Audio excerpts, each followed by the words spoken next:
мирҳамдам иргашев донишҷӯи ихтисоси рӯзноманигорӣ аст. вай аз ноҳияи ҷабор расулов мебошад. барои ворид шудан ба ин ихтисос пурра дар мактаби маҳорат омода шуд. чунки забони таҳсили вай дар мактаб ӯзбекӣ аст ва бовар надошт ки тариқи марказии миллии тестӣ ки забони имтиҳонҳо тоҷикӣ аст донишҷӯ мешавад.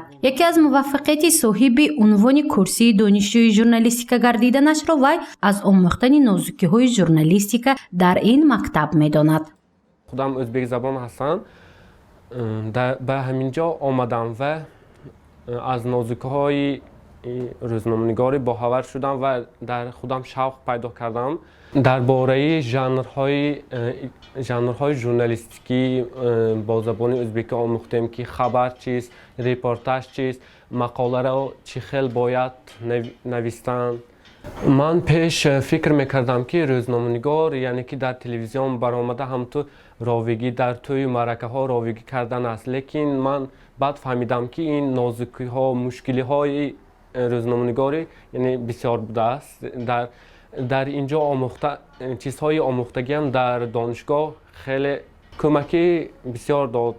ин ҷавон яке аз хатмкунандаи мактаби маҳорат аст. мактаби маҳорат рӯзи гузаштаи сани 15 сентябр марҳилаи сеюми омӯзишро байни хоҳишмандон ки завқи журналист шуданро доранд оғоз кард. дар ин мактаб асосан ҷавонони ӯзбекзабон таҳсил мекунанд ва он то 3 моҳ идома мекунад. ташкилкунандагон мегӯянд ҳадаф омода намудани кадрҳо ба соҳаи журналистикаи ӯзбекӣ ва устуворона қадам гузоштани онҳо дар ин ҷода аст.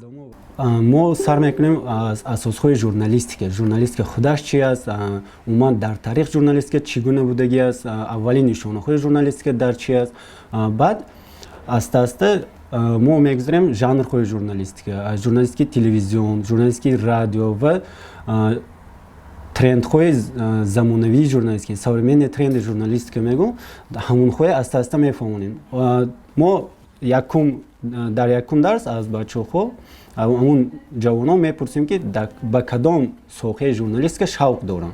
از روی خواهش آنها ما جدول درس میسازیم.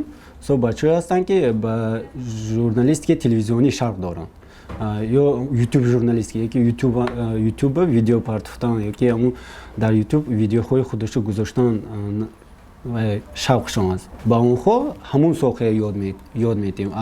بچه‌ها هستن که با مطبوعات شوق دارن، با اونها مقاله نوشتن، ژانرهای ژورنالیستیک یک به یک یاد میدیم.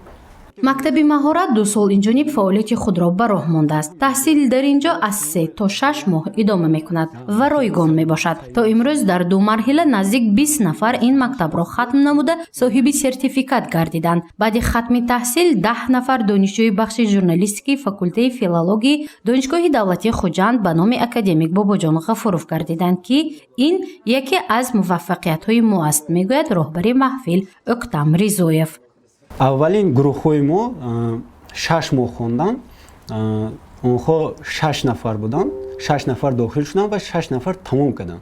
وقتی که تمام کردن 3 نفر اونها امروز در ژورنالیستیک خونده ایستادن. شاید این کمکی ما شده باشد، شاید حرکت خودشون.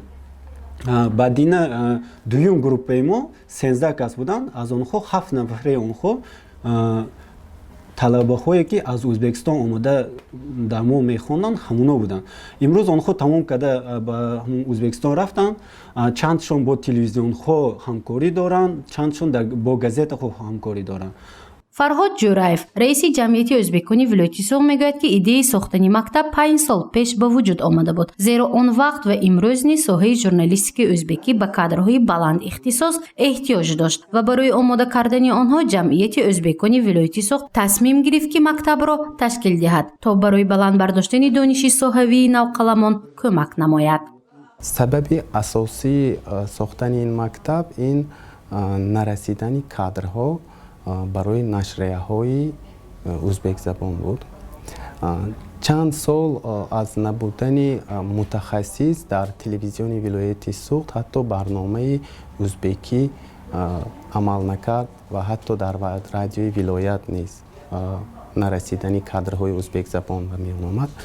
аз ҳамин лиҳоз мо як гурӯҳ журналистои собиқадорӣ ки буданд бо онҳо маслиҳат кардем ва дар назди идораи рӯзномаи вилоятии сух ҳақиқатӣ дар якҷоягӣ бо ҷамъияти ӯзбекони вилоят як мактаберо оғоз кардем ки барои студентое ки аз мактабҳои олие ки дар мактабҳои олии вилоят таҳсил мекарданду соҳаҳои гуногун таҳсил мекарданд онҳоро ҷамъ карда истода мо мактабро оғоз кардем.